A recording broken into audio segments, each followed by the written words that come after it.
And on today's show, we're doing an overview of fourth quarter annuity products. Part one of this week's series on the end of the year annuity update for 2014 with nationally recognized annuity expert Mike McLaughlin. Hi everyone, I'm Steve Savant, syndicated financial columnist and contributing author to InsMark, Life Specs, and Backroom Technician. Let's get down to business. Well, welcome to the show, Mike. It's great to be back.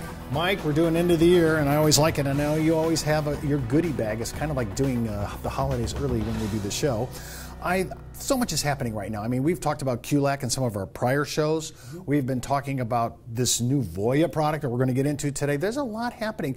Do you see, just to give a quick update, because we're going to get into QLAC later on in the week, there are other players that are going to be in our inventory sometime at the end of the year? Yeah, we've heard as many as 5 different carriers that are getting QLAC friendly, and I've also had conversations with 2 or 3 other carriers that did not even have a DIA before that are going to get into the market sometime in the first or early second quarter of next year. This is a huge issue. Let's go to it, and I just want to kind of look at the actual rates here on this VOYA, because this is really a huge, huge leap, in my view, of an index product. Talk about it.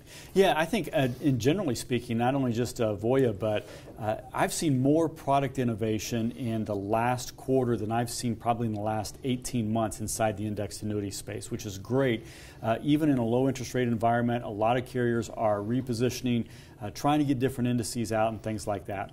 VOYA has done something really neat, I think, in terms of building the Wealth Builder 6 and the Wealth Builder 8. And they can certainly contact you for a spreadsheet of all of our products, but they have really focused in on the accumulation aspect of fixed indexed annuities. So that they have a 6 and an 8 year chassis, all the way up to age 80, but they also have bands of all the way up to $750,000, which can get you as high as a 6% cap rate right now. So for those high investment clients that are looking to take some of the gains off the table, it's a great opportunity to move some money over, but still stay in the game up to 6%, which, by the way, Dalbar just released their study. The average investor over a 10-year period has averaged 5.02%. So you're in the game in terms of staying within the equity markets. And I'm wondering if that Dalbar study actually put in, was that a net number or was that the gross number? That's the gross number, and we can go into all kinds of different taxes and things like that. I think the other thing that VOYA has done with their product design, which is very typical of VOYA, is they've given the advisor and the client a lot of choice.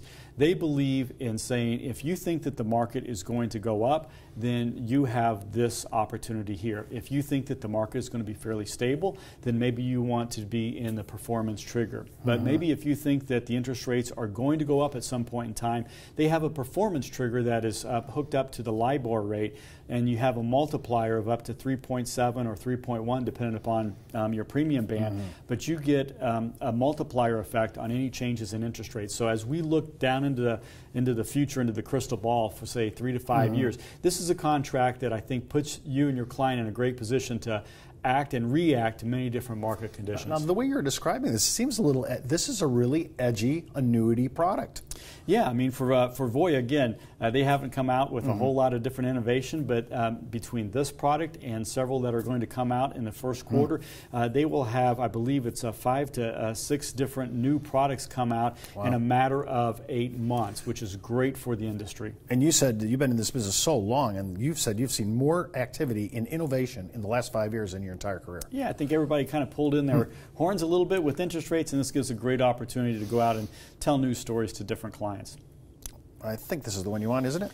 Absolutely. When you talk about a brand new story, you talk about Goldman Sachs coming into our business. This is a real game changer, in our opinion, of having a Wall Street firm into the fixed indexed annuity space. And when you start thinking about how clients have been into asset allocations with their existing assets under management or in their variable annuity, and keep in mind, a lot of variable annuities cap out their allocation at that moderate asset allocation. With the Goldman Sachs Momentum Builder, this puts your client into 6 different asset classes, including money market, U.S. equity, international equity, U.S. bonds, international bonds, and some commodities. And Goldman Sachs has a dynamic asset allocation that, as things change, they manage to a 5% volatility. And what that does for your returns is gives you a little bit more consistency. So even when you take a look at the 3-year periods, and this is a 3-year index, in the 3-year periods that had the financial crisis, we still had positive returns. And when you take a look at those returns that were just linked to the S&P 500, you can have some 0 years there. So this gives you protection on the drawdown, essentially. So this is a great new innovation. We know of a lot of different carriers that are trying to bring out some different volatility controlled indices out there. Mike, Goldman Sachs in our arena, this is really new. It's a huge name. It's great for the industry. It's great that Wall Street has adopted the fixed indexed annuity world, because I can tell you that those brokerage houses and wire houses said no. They found every reason not to sell a fixed indexed annuity, and now they're actually in our business, supporting the business, and actually probably will be driving the business with this type of index. Well, I love that. Finally, Wall Street sees what we're doing. The government with QLAC, everything's happening for us. When we get back for the break, we're going to talk more about what's happening, kind of do an overview for the fourth quarter annuity products before the close of the year. It's not how much money you make for your clients, it's how much money they get to keep, especially in retirement. But retirement income could cause Social Security benefits to be taxed. One tax advantage alternative is life insurance, designed as a non-modified endowment contract that can generate tax-free income without taxing Social Security benefits.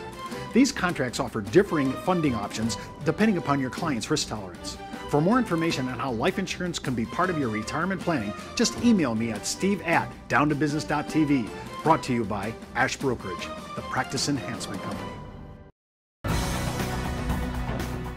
Welcome back to the second segment. Of course, I'm with Mike McLaughlin. Mike, you're walking us through some of the overviews of the annuity product line.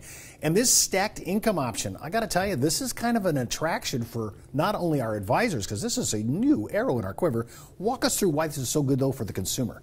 Well, it's great for the consumer because we talk about consumers taking a hit on their retirement income, which is health care cost, inflation, and taxes. Obviously, in the tax deferral scenario, we have great opportunity for taking the tax out of that.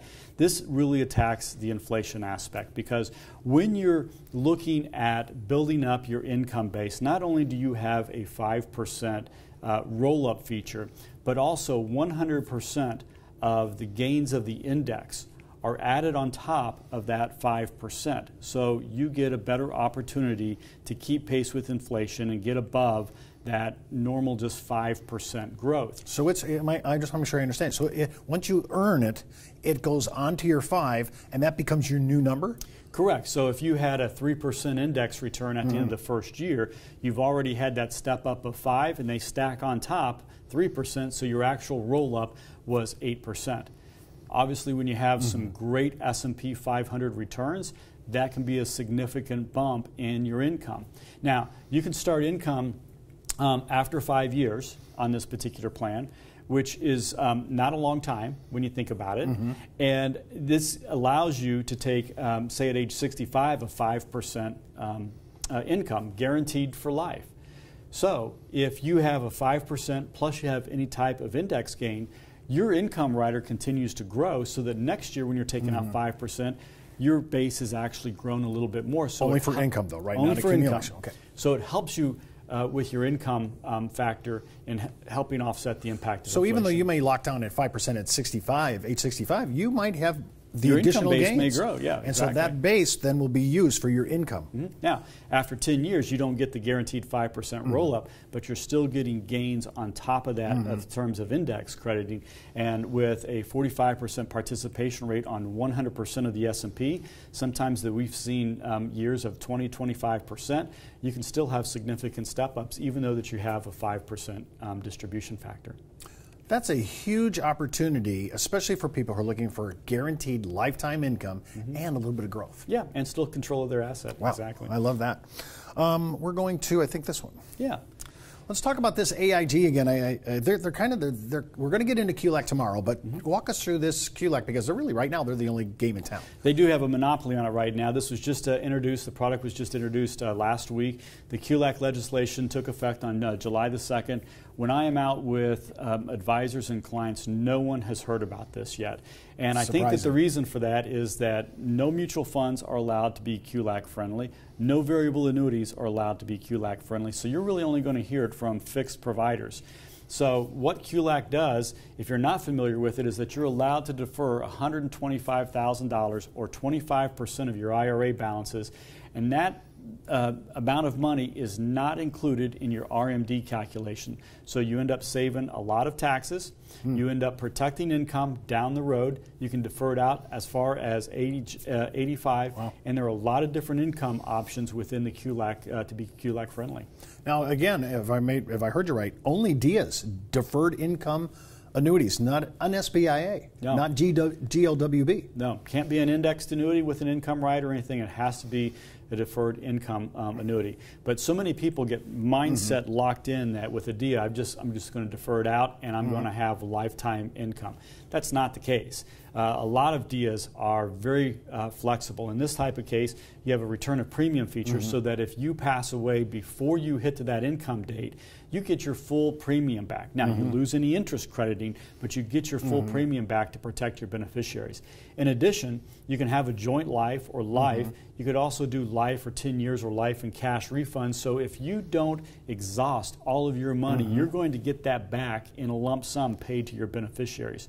So it's a great opportunity with a lot of flexibility.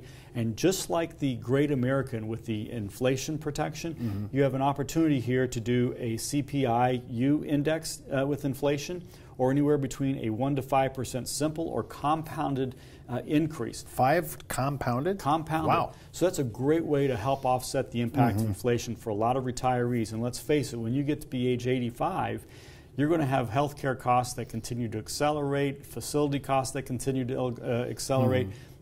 When you take a look at retirees, their health care costs are accelerating far faster than 5%. So anything that you can do above and beyond and max out that 5% is going to be beneficial to your overall retirement plans. Now, when you said the 25% of your qualified not to exceed 125, that's just for one person. If you're married, each person gets that. Exactly. Yeah, it's wow, a great way to defer and, taxes. And I've heard that some advisors now are looking at maybe even instead of buying one DIA, they may ladder affect it. I mean, there's a lot of games to be played here. Yeah, a lot of people will say, okay, I just want to do age 85, but you can ladder that out to age 70, 75, or whatever. Sure. Yeah.